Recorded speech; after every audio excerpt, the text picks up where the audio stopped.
My name is Frederick Augustus Washington Bailey. I stole these hands. I stole these feet. And that is how I became free. But let me take you back. A lot of you all know that this coming Wednesday, 2018, we will be celebrating Valentine's Day. Valentine's Day is very special to me because, as I learned, I was born on February the 14th, 1818 in Maryland by the Hillsborough River. I was born on a plantation, the Lloyd Plantation. The Lloyd Plantation was one of the richest plantations in the state of Maryland. 500 slaves. I must let you know that as a slave, we did not know when we were born. We didn't have what is called birth certificates. We were treated less than the animals. As a matter of fact, a pig had better privileges than we did as human beings. Well, on this plantation, my mother, who was housed on another plantation 12 miles away, she would come 3 times a week through the woods with no shoes on to come and visit me. And she would rock me to sleep singing her #1 song, My Little Valentine. I really didn't get a chance to meet my mother, but when I was 7, 8, maybe 12 years old, I found out my mother had died. Upon hearing that my mother died, I hate to say it, but there was no feelings because I didn't know my mother like that. My mother, Harriet Bailey. Well, the question is always asked, who was my dad? Who was my father? To my understanding, my father was Aaron Anthony. Aaron Anthony, a white man. Aaron Anthony, our slave master. Aaron Anthony, he whipped us just like he will whip anybody else. Our clothing, for clothing, we didn't have clothing. Whatever they gave us once a year, that was our clothing for the whole year. Well, I got to tell you, one night while I was asleep, next to other family members, next to other slaves, because we didn't have beds, we would cuddle up on the floor with potato sacks. I heard this screeching noise, this screaming, this hollering. So I got up out of my bed, if you will, and I ran over to see where this noise was coming from. When I got over there, as I looked, it was my Aunt Hester. My Aunt Hester. Massa had Aunt Hester strung up. And he ripped her top off. And he began to whip her. Well, he whipped my Aunt Hester because she was seeing a slave from another plantation, Ted. And Massa wanted to see Aunt Hester himself, so he whipped her because she kept being involved with this other slave. When I saw that, quite naturally, as a little boy, I cried. But I said to myself, there's something that I could do. I didn't know at that time, but there was something. Well, when Master Anthony died, they shipped me to Baltimore. When I got to Baltimore, I was the slave to Master Hugh Ard and Miss Sophia, his wife. They had a child, a little boy. That little boy was Tommy. When I got off that carriage and I walked towards the door, Miss Sophia was standing at the door. She greeted me. She wanted me to look her in her eyes. But I knew better than to look my white masters in the eyes. So I walked up with my head down. And she said, Frederick, look at me. And I said to myself, I'm not going to look at that lady so she can whip me. But as I got closer, she put her hand out under my chin. And she lifted my head up. And I had my eyes closed because I was frightened. But when I opened up my eyes, as she told me to do, face, I saw cherry red cheeks. In my face, I saw blue eyes. In my face, I saw those big, white, gigantic white teeth. And she said, welcome, Frederick. And Master Heward, her husband, he came over as well. And he said, Frederick, your job here is to take care of little Tommy. Now, Master had his mind on me as a slave boy. Miss Sophia, she treated me like I was her child. So one day, while it was just her and I in the living room, and she was reading, and she said, Frederick, come here.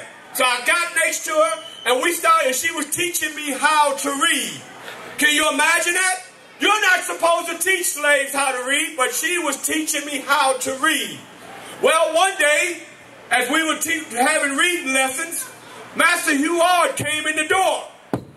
And when he came in the door and he saw what was going on, he screamed. He said, Sophia, why are you teaching those Negroes how to read? You teach them how to read, and one day they're going to take over. She responded, well, Hugh, I didn't know I couldn't teach them how to read. He says, well, you don't teach them.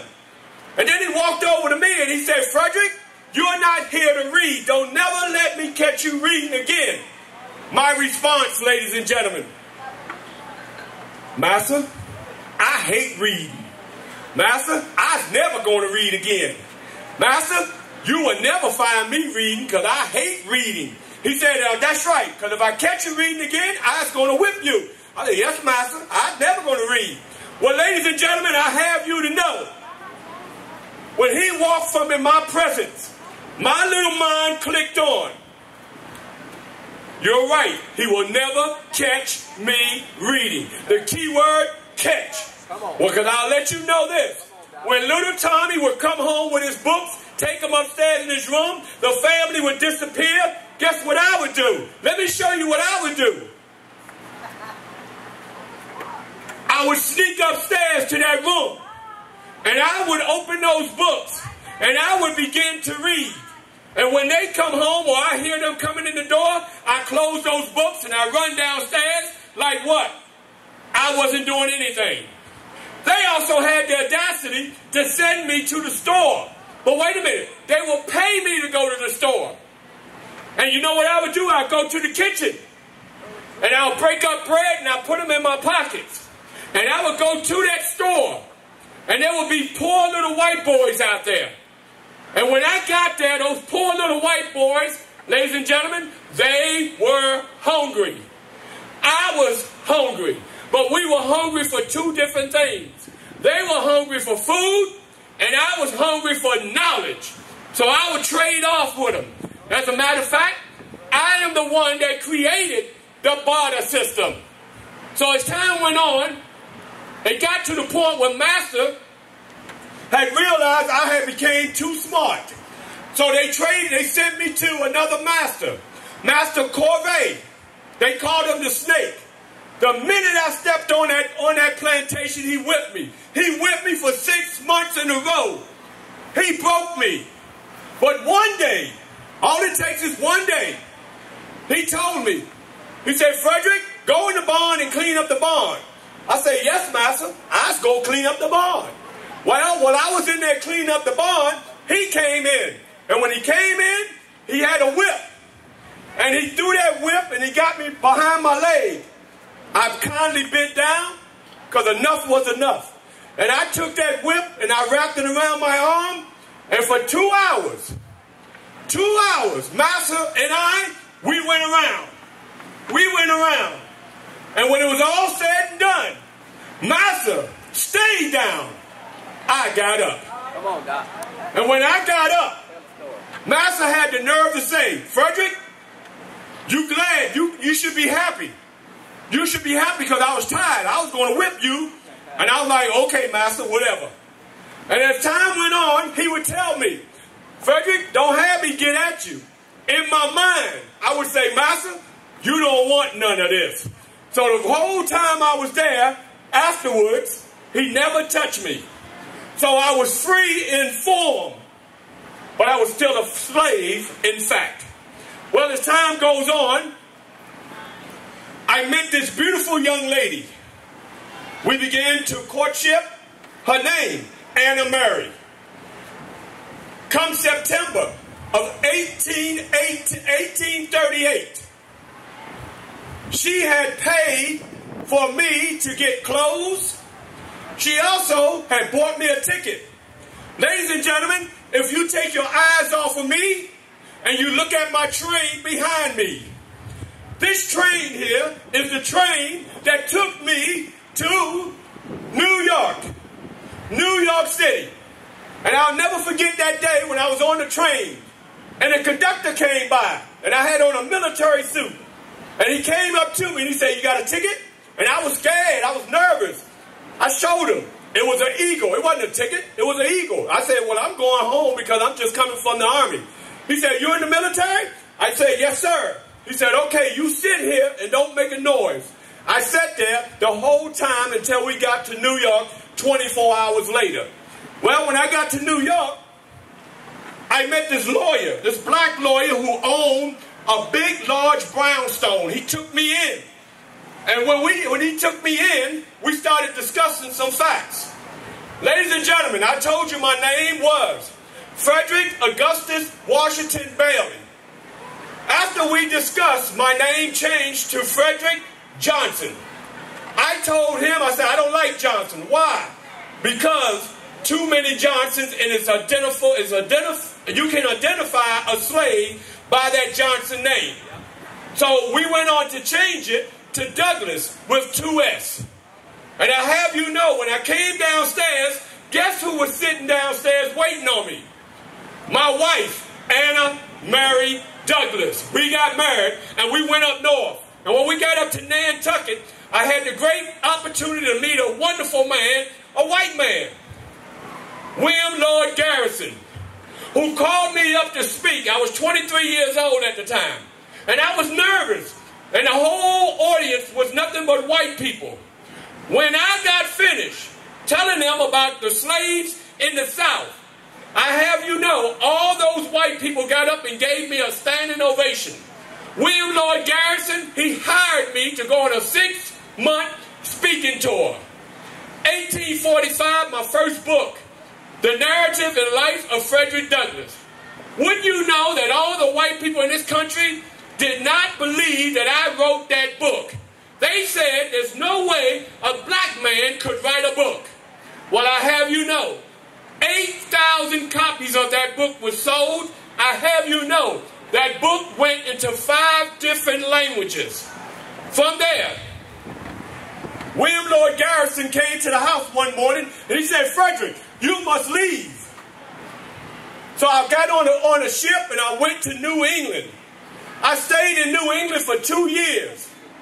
I had the pleasure of meeting Miss Richardson. Miss Richardson came to me and she said, "Frederick, I want to let you know, we paid $750 to your master, Heward, back in America. Frederick, you are now a free man." So when I came back to America, I came back a free black man. It doesn't mean that I wasn't free to move and do what I wanted to do, because I was still black.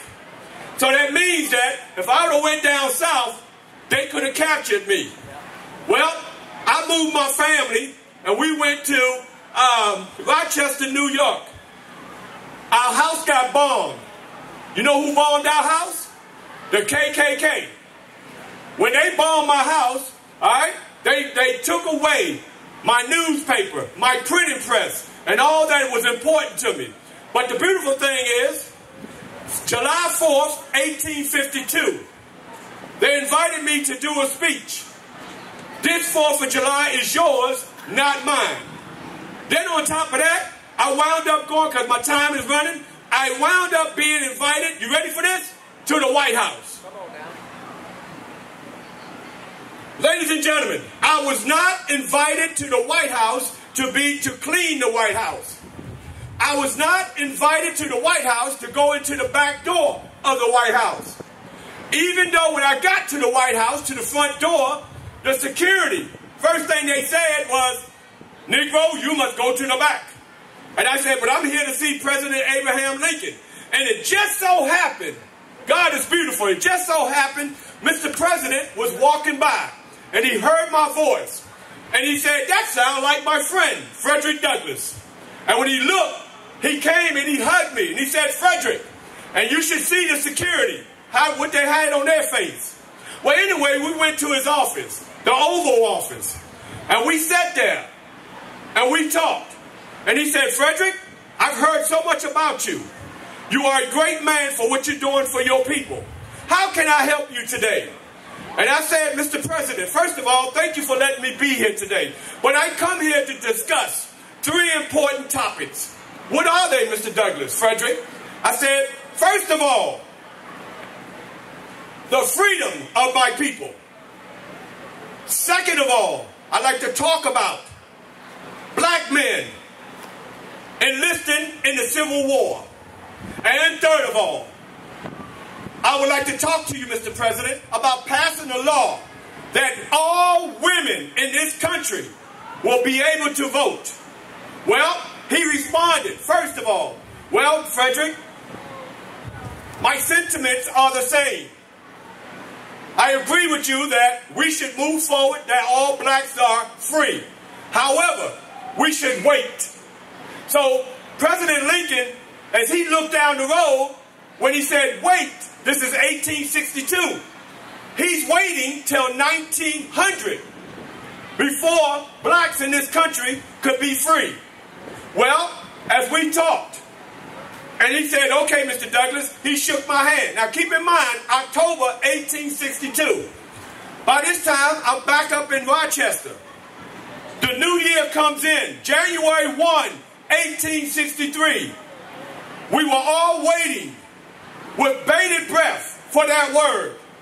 Ladies and gentlemen, the word came down finally that all black people in this country, as of this one day, January the 1st, 1863, are officially free from slavery. We celebrated, and we had a great time celebrating, but my job was not over. Ladies and gentlemen, I wound up moving my family to Washington, D.C. When I moved to Washington, D.C., let me go back to the White House. As I said, I was the first black man to walk in that White House. When I walked out, and I stood outside the White House, this is what I did. Take note.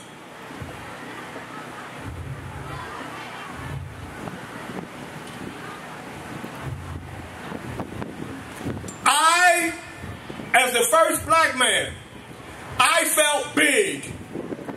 I felt that I accomplished something not just for myself, but for my people of this country. Well, later on, I would move to Washington, D.C., and I became the first black man to head a national bank. I became the first black man to become the sheriff of Washington, D.C.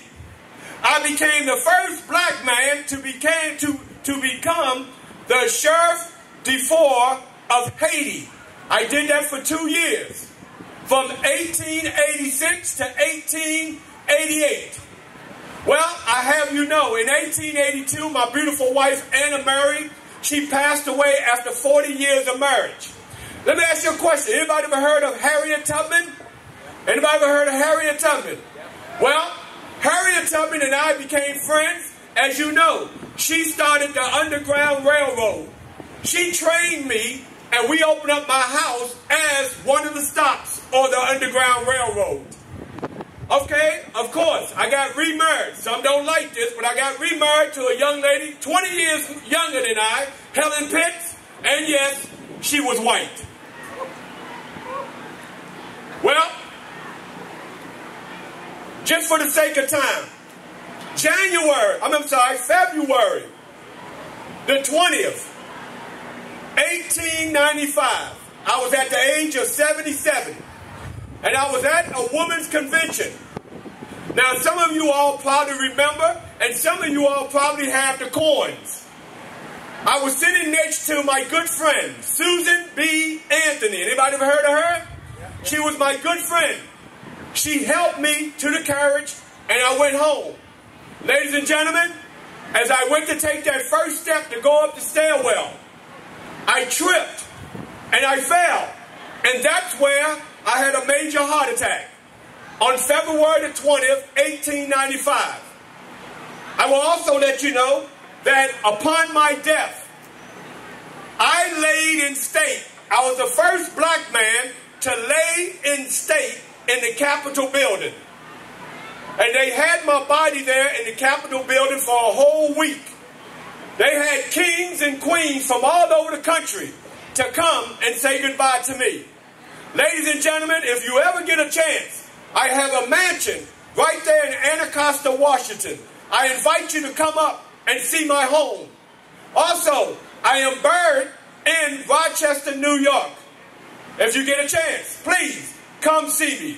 And keep this in mind, February the 14th on Wednesday, just take a moment, bow your head, and just think about, if it was 200 years ago when I was born, that because of our freedom, we fought and we won our freedom. Agitate, agitate, agitate. Learn all you can learn. Education will set you free. Thank you.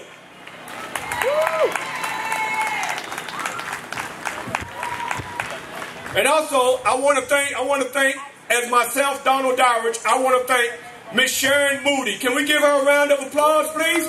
And this whole festival. Thank you. When I grow up, I'm going to be the male version of you. Goodbye, enjoy.